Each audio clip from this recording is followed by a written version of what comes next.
and I'm joined here today by Vladimir, and I'll leave over to him to introduce himself. Hello, everyone. My name is Vladimir. Thanks, Sid, for having me here. Well, basically, during the last 7 years, me with my teams, we've been dealing with different data science tasks, all across a wide range of industries, starting from oil and gas and construction, and finishing with legal domain, retail, and fintech. And now we are completely in the topic of large language models, and I'm here at Sberbank leading a data science direction, and that's our main priority at the moment. Yes, thanks so much for that, Vladimir. And yeah, so you might have guessed through that, the topic of conversation today is large language models. And obviously this has been the hype in the market recently. OpenAI has done a brilliant job with their algorithms and with their models. And now everyone's looking to implement this within their own businesses.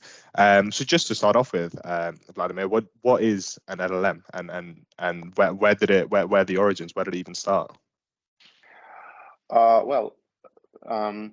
The origin of large language models is just regular language models. That's the basics of natural language processing. That's where it all started. We have worked with the language models for, I think, like 10 to 15 years now. And the company named OpenAI, which is quite famous at the moment. They basically made something we call large language models. What they've done, they basically trained a language model on a huge data set. Basically, they learned their language model on the whole internet. So it consists of billions of parameters at the moment, and it's been trained, their model been trained on a very huge data set. And the approach was quite straightforward, and the only thing which blocked the rest of the teams across the world to do the same thing is basically the budget. We were not sure whether it's possible to burn that huge amount of money and get a certain result, a good result in the end. And OpenAI has made it successfully, and now basically everyone is doing the same thing. In addition to that,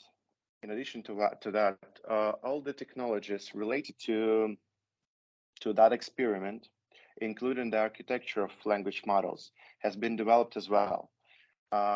It is now a different architecture which is used in language models, which is called a transformer. And a transformer architecture is based on encoder-decoder approach, which has a key difference because it has no longer implementing a recurrent neural network to assess the value of the context. It uses a different approach, and it has basically three different vectors while being pre-trained on data set, and that's what makes the result different. The way that these models have been built, and now because of its use and availability in the mainstream, I feel like there's a lot of common misconceptions in how they actually work and what it actually does. A lot of people seem to think that ChatGPT, you ask it a question and it gives you a factual answer, but that's definitely not the case. So you've gone into a bit about how they work, but sort of what are the common misconceptions and how does it actually kind of portray its results? Well, basically, large language models are a type of AI which is designed to understand and generate human language. And there are certain misconceptions. Of course, you're right. One common misconception about large language models is that they are capable of understanding human language in the same way as we do and as humans do. Yeah. While large language models are able to generate text that is grammatically correct and semantically coherent, they do not have the true understanding of the meaning behind the language. Yeah. And what's more important about it, they do not have something we call reasoning, logical reasoning. Yes. Yes. That's what we have to basically make them do. And once we'll be able to do that, once we'll be able to make sure that model has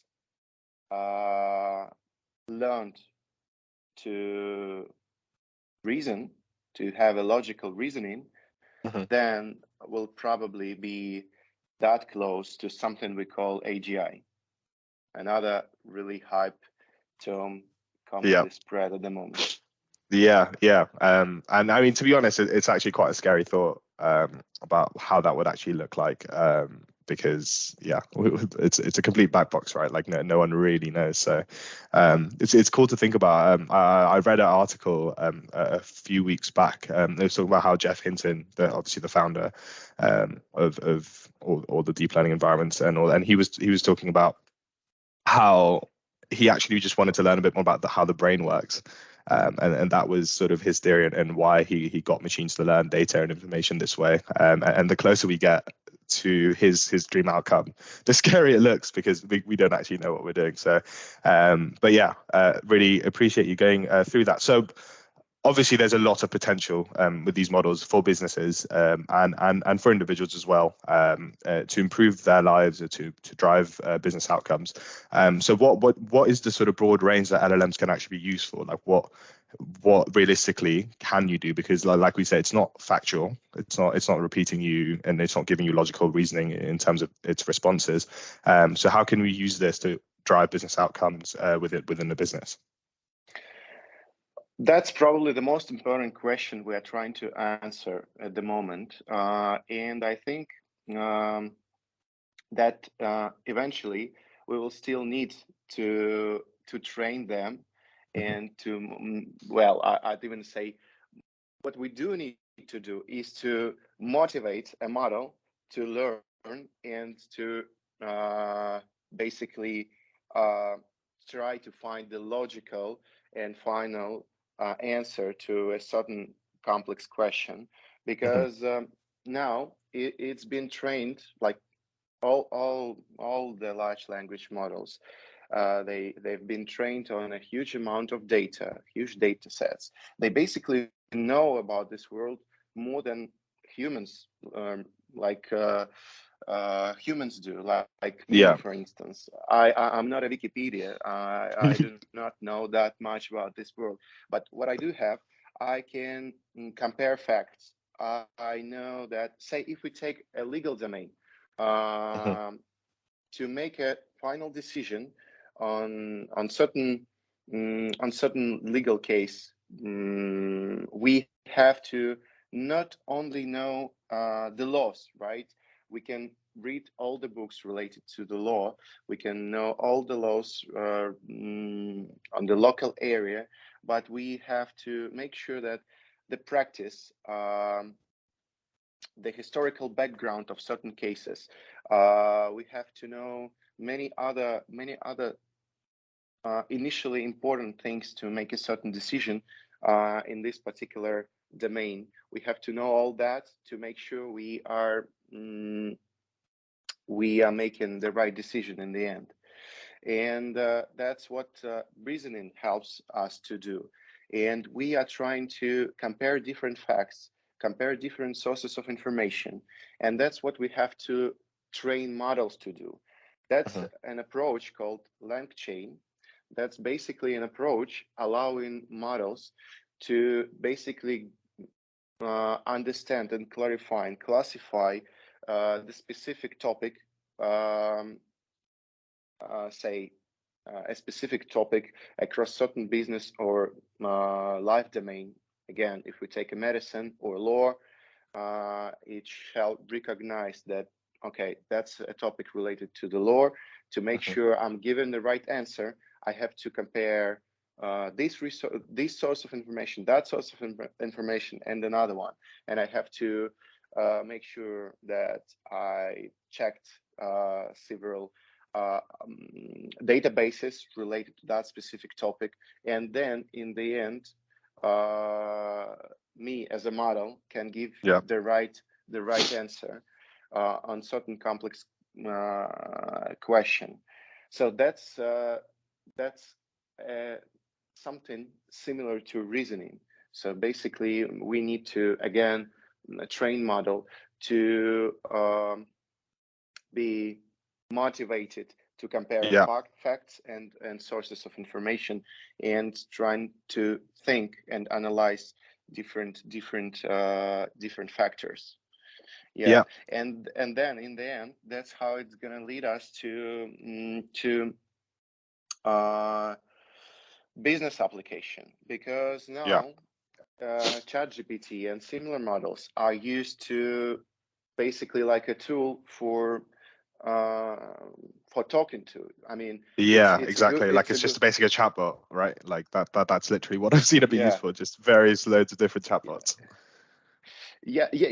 But very smart ones. But you can get a human style answer to your human question, and that's amazing, and that's what we like about it. But now it's just a tool for joy. We can't use it on certain business tasks, because the value of a mistake is too high if we take any business application of it. So if we answer the same question twice, we might be able to get two different results, two different answers. So that means we will not be able to measure an accuracy of the model, of GPT-like model. And we have to make sure what we might expect in the end. We have to make sure what's the level of accuracy it is going to be. There are certain approaches on how we can measure it, of course, but for now, again, it's just a large language model, which has been like on a steroids. It's been trained on incredibly large amount of data, but can give you different answers which might not be right, because it has no reasoning again. So like how far off are we to sort of like do we still not know when we're going to get there? Because obviously this is going to take another sort of ChatGPT like breakthrough. I feel like this is another big step that we just need to take in order to achieve that level of that level of model. It seems like we've done the first step. We have all trained our incredibly large language models, and now the second step is again reasoning. And reasoning, we are trying to train our models of reasoning, but we are not sure at this point whether we'll be able to succeed in it. The answer to it we'll get, from my perspective, I think in 1 or 2 years, whether it's possible to get close to something we call AGI again. Because once we'll be able to train a model to reason, once we'll be able to get a logical reasoning, then that's basically the point where we can say, okay, we are probably somewhere really close to AGI. That's going to be a turning point, and there are so many risks coming out of it after this point. So that's why we are now considering basically the regulation of this sphere. I mean, that's been a huge topic this year. Again, coming back to Jeff Hinton, obviously he left Google to raise awareness around concerns about ethics around AI. Sort of the open letter obviously was just discussed wildly. Nothing, they're not gonna, it's not gonna come through, but at least it's got discussions as well in the White House going. The EU's obviously bringing out the AI Act soon, so there is a lot of work being done in that space. Sort of kind of on that, I wanted to ask you, like, where do you see this actually going? Because we've known the history of human beings and powerful tools and kind of how they've used them in the past. So this is generally something that has the potential to change the way we work in our day-to-day lives. And so where do you, from your experience amongst your team and the people that you've worked with in the industry, where do you think we will go and how far can we go? Well, it depends. If within this year or the next year we'll get an answer to that question as yes, so yes, we can reach an AGI, then, as I said, it's going to be a turning point. Statistics says that up to 90% of jobs will be affected. Wow. Every single life domain and business domain will be affected. Even agricultural sector will be affected with large language models, because it can really be scalable, and it can be implemented to so many business processes. And at the same time, there are so many risks which we simply cannot leave alone. We have to consider that, and we have to think carefully about them, because some people might lose their job, and we have to make sure about how we're gonna tackle the crises we're going to be facing with after. I think some of the risks are as we sort of move forward into developing LLMs and into implementing these models into our business. What are some of the key factors and risks we have to take into account moving forward? Well, there are several risks we have to take into account, I think, and maybe there are some risks which we are not really familiar at the moment. We'll be able to experience them once we'll be able to get closer to AGI, and once we'll be going through that transformation of our lives. And these are going to be perhaps psychological risks. So people will be losing their jobs, will have to transform their regular lives. Some of them might lose basically the idea of their life, their goals, that's going to be a huge change, which is probably the influence of possible AGI will perhaps be as big as it's been in the age when the nuclear weapons have been developed. And if we consider a case when, say, one single country reached AGI and others don't, which is perhaps impossible, because all the countries are developing related technologies to get and it's a much more like globalized world as well. Like everyone's sort of connected, and like there's Russian companies in the US now, and like there's like English companies in France, and like everything like that. So it's hard to say that will actually happen. Yeah, it is. But if we imagine that situation, that just one country has reached AGI and others don't, then it's going to be the world will be imbalanced as well. It has been when the nuclear weapon has been developed, and other countries hasn't that they didn't have nuclear weapons. So basically, just because that's going to be a turning point, the economical power of that country will go far ahead comparing to the rest, yeah, that's gonna be a turning point, and that's basically the reason why we need one of the reasons why we need that regulations, why we need to consider methodology and approaches on whether we'll be able to use AI at certain domains of our life, and well, let alone the risk of basically we all watched Terminator, the movie. I mean, yeah, the possibility of that. These models are becoming sentient and just saying, well, you guys don't know how to run the world, we'll do it for you. Well, we cannot avoid that risk. I mean, it's too low from our perspective at the moment, but we cannot avoid that risk just because we never know how artificial intelligence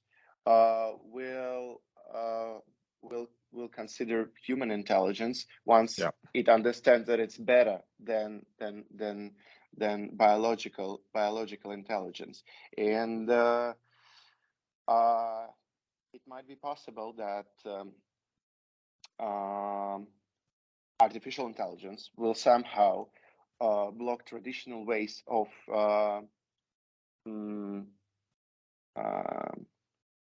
basically turning the models off. So it might change the protocols. It might change basically like the protect, like so, like we won't be able to turn these models off. Basically, like they'll take ownership over themselves. So probably we'll need to consider like a plan B, how we're gonna basically destroy the service physically, in case it is going to happen. So there are many risks we have to consider, and we need a regulation as soon as possible, I think, because the models are developing faster than regulation can keep up. Yes. And it is quite like there's so many like meetings and conferences and seminars just before like a laws even get discussed, before they like, and then that's before they have to go into the governments, and then they have to get passed down the governments, and it sounds like it's quite a long procedure just to get regulation implemented. And by the time it does get implemented, I think you're saying it'd take 1 or 2 years to sort of have an answer to that. I think like we won't have proper AI regulation in 2 years. No way. It's taking a really long time to come in. So I think the risks are definitely something that need to be considered. Do you think the sort of responsibility there then lies on the data science community rather than governments themselves? Well, I think it's on the whole humanity. If we have a look at wonders of the world, I mean, it's totally side example, but say Giza pyramids, which are now we know that they have been built, I think 4,000, 4 or 5,000 BC, right? Yeah. 4,000 and a half. And well, basically, the knowledge on how to build that complex constructions and instruments to build those constructions, so we get them thousands of years later. So we basically have no clue how and why these people so many years ago were able to construct such a complex construction, right? That's more like a mystery for us. But the possibility here is that probably those people have made its path had made its path to advanced technologies during their time, to such an advanced technologies which might probably they could have destroyed the humanity and destroyed basically the progress. So we had to start from the very beginning. From again, yeah. And so I'm not saying that it's 100% fact. It might be just an idea, hypothesis. We are not completely sure about it. But if we have a look at, say,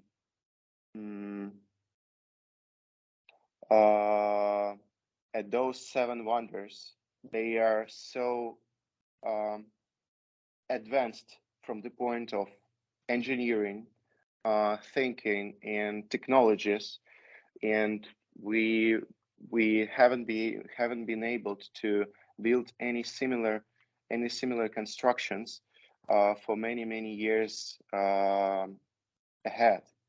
And so probably they had experienced a turning point at those times, which might potentially be a certain technology again, which could have destroyed the progress and prevented for thousands of years the humanity from developing. So again, we had to start from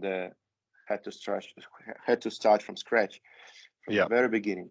So this could have been a case. We do not know the truth, but that's an example which is not proven, but that's a hypothesis which we cannot simply avoid because the possibility of it is too low. We have to consider those risks, and we have to consider the risk of humanity destruction as well. So we have to make sure we've got an approach on dealing with it in case it is going to happen.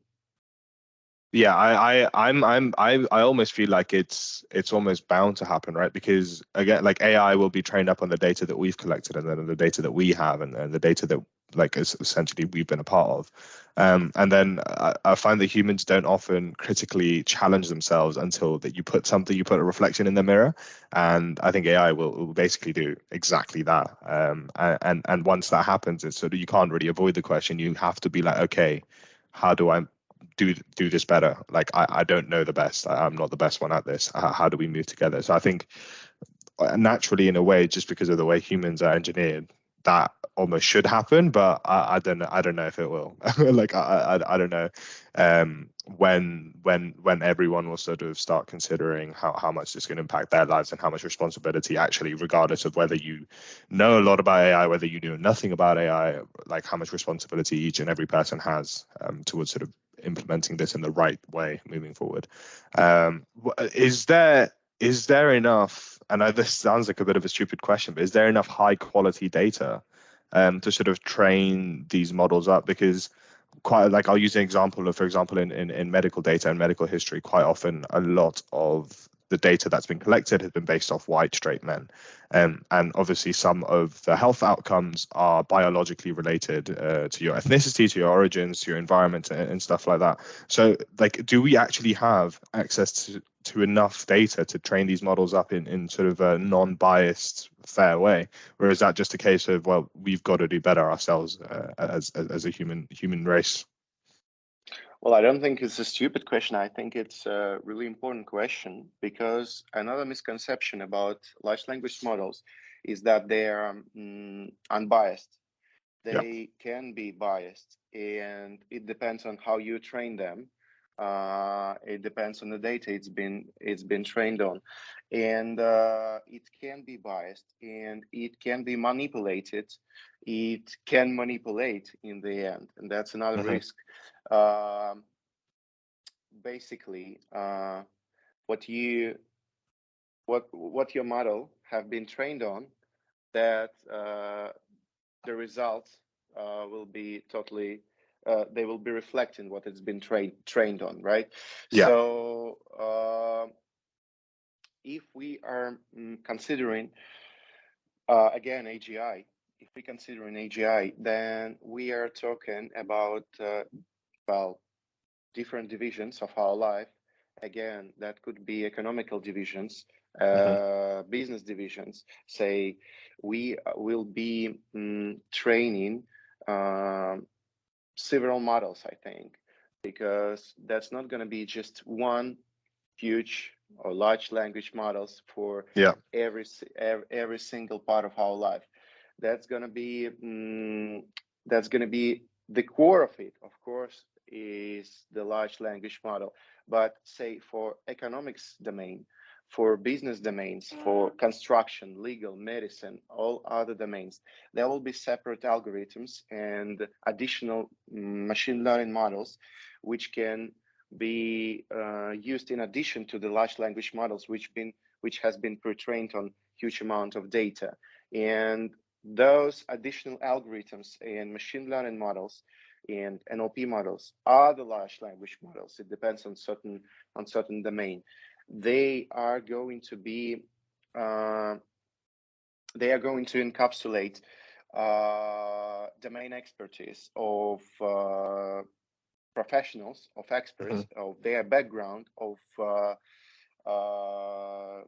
their knowledge base and knowledge base of what humans have. So basically, we will try to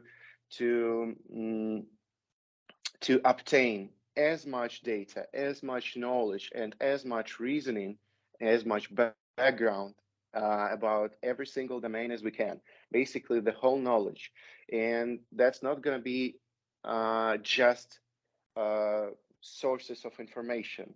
That's going to be again personal background of experts, their personal points of view, their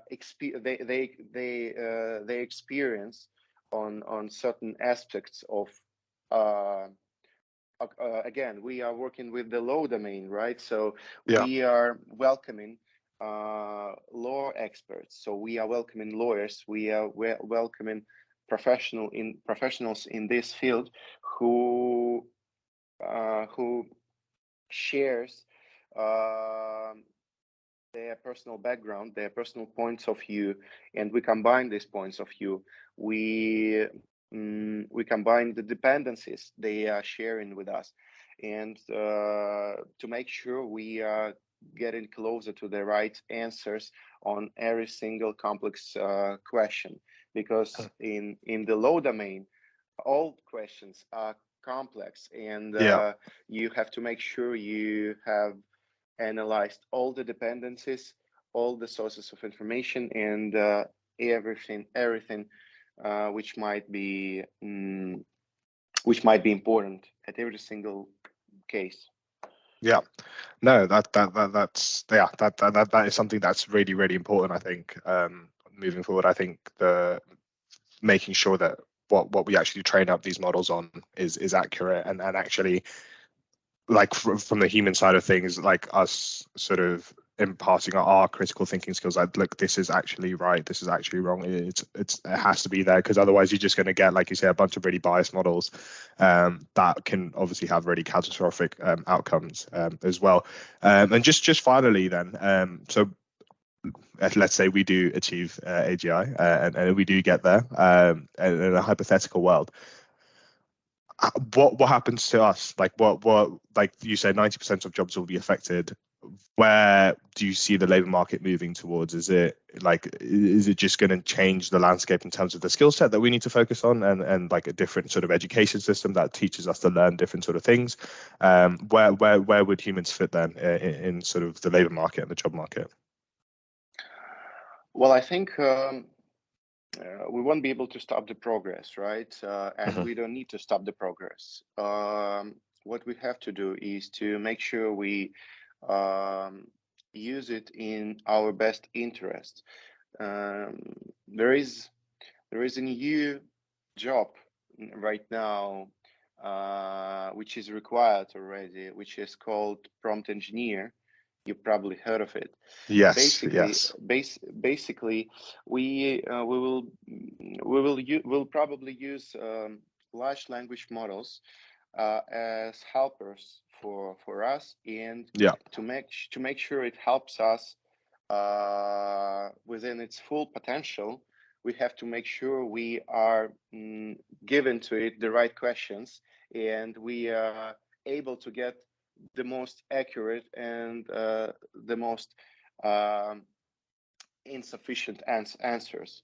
So the right answers to the right questions. So now we've got a demand on prompt engineers, and but in the future, I think it's going to be aligned with all the mm, across all the business domains and Yeah. all the jobs. So basically, we are probably perhaps we're going to be use it as our helpers.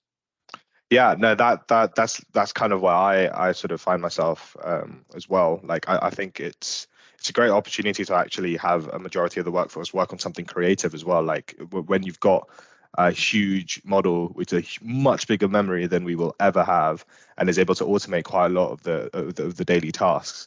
It really allows humans to be creative, and I think historically that's what humans have done, right? They've created things. So hopefully it's a pivot back into the right direction. But yeah, anyway, thanks so much for joining me, Vladimir. It was a really, really insightful conversation. Thank you so much for sharing your insight. Well, what are you doing this weekend? just as a final question. Yeah, well, thank you so much, Sid, for having me. It's been really interesting. Well, this weekend we are going to train our models. Actually, we are going to train our models to finally substitute the lawyers. There Let's we see. go. There you go. Yeah. The work never stops there.